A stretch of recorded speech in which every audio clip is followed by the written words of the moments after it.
Shalom saudara, renungan kita hari ini dari Roma 15 ayat 1 dan 2. Kita yang kuat wajib menanggung kelemahan orang yang tidak kuat dan jangan kita mencari kesenangan kita sendiri. Setiap orang di antara kita harus mencari kesenangan sesama kita demi kebaikannya untuk membangunnya. Saudara, ringan sama dijinjing, berat sama dipikul. Ini adalah pepatah ideal yang kita harapkan bisa kita hidupi di komunitas. Sayangnya, kita mesti mengakui bahwa yang lebih sering terjadi adalah, oke, ringan sama dijinjing, berat kau pikul sendirilah. Untuk masalah yang ringan, mungkin masih banyak ya yang bisa kita minta bantuannya. Tapi untuk perkara berat, mendadak, daftar pemberi bantuan itu berkurang drastis. Kita sendiri akan filter dengan ketat siapa-siapa yang sesungguhnya kita anggap mampu dan mau berkorban untuk ikut memikul perkara berat milik kita ini. Mengapa demikian?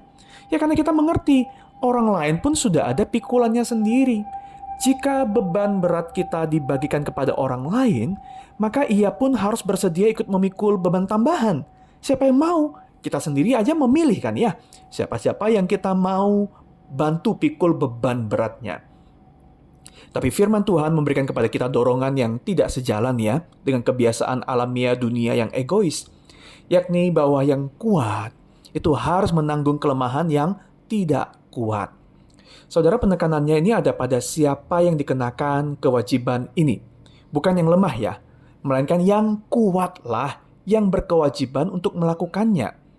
Kekuatan di sini konteksnya adalah kedewasaan dan pengertian iman ya. Dan kita perlu ingat ya, bahwa semua yang kuat tentu berawal dari keadaan yang lebih lemah. Tidak semua orang itu pernah mencapai situasi yang kuat ya. Tapi semua orang tentunya pernah mengalami keadaan yang lebih lemah. Saudara, coba kita ingat-ingat siapa sih yang Tuhan pakai untuk menolong kita mencapai level kedewasaan dan pemahaman iman seperti saat ini. Saya pribadi mengingat banyak mentor rohani sejak zaman sekolah minggu di Pontianak, remaja, pemuda, mentor-mentornya berganti. Termasuk rohaniwan di gereja asal saya. Hingga saat ini saya melayani di gereja Elion, ada juga beberapa figur yang Tuhan pakai untuk menolong saya. Saudara, sehingga kini ketika saya menjadi seorang yang lebih kuat, saya mesti menjadi alat Tuhan menguatkan mereka yang lebih lemah. Saudara, jelas tidak mudah, karena orang yang lebih lemah butuh ekstra kesabaran untuk mendampingi mereka.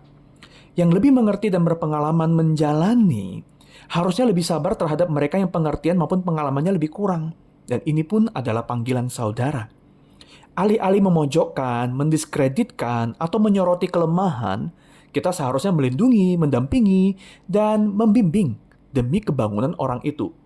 Pasti saudara, tidak ada orang yang tidak melakukan kesalahan, apalagi semakin banyak ia menghadapi keadaan yang sulit atau mengerjakan hal yang lebih beresiko.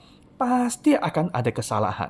Dan tidak ada orang yang akan bertumbuh kembang dan bertumbuh kencang jika yang terus disoroti adalah kesalahannya. Saudara, tempat paling sehat untuk menumbuhkan seseorang adalah tempat yang melihat kegagalan dan kelemahan sebagai sebuah proses pertumbuhan, bukan ujung dari perjalanan. Dan dorongan paling besar untuk memberikan kepada kita kesabaran menjalankan peran yang tidak mudah ini adalah penebusan Yesus bagi saudara dan saya. Ya, Yesus yang kuat dan sempurna menjadi lemah dan tak berdaya untuk memindahkan kita dari lembah dosa dan penolakan menuju berkat surga dan penerimaan. Yesus adalah dorongan sekaligus sumber kekuatan kita untuk menjadi kuat dan menguatkan mereka yang perlu dikuatkan. Renungkan dua hal ini, saudara. Siapa saja yang telah Tuhan pakai untuk membawa kita ke level di mana kita ada saat ini. Bersyukurlah untuk mereka, doakan mereka.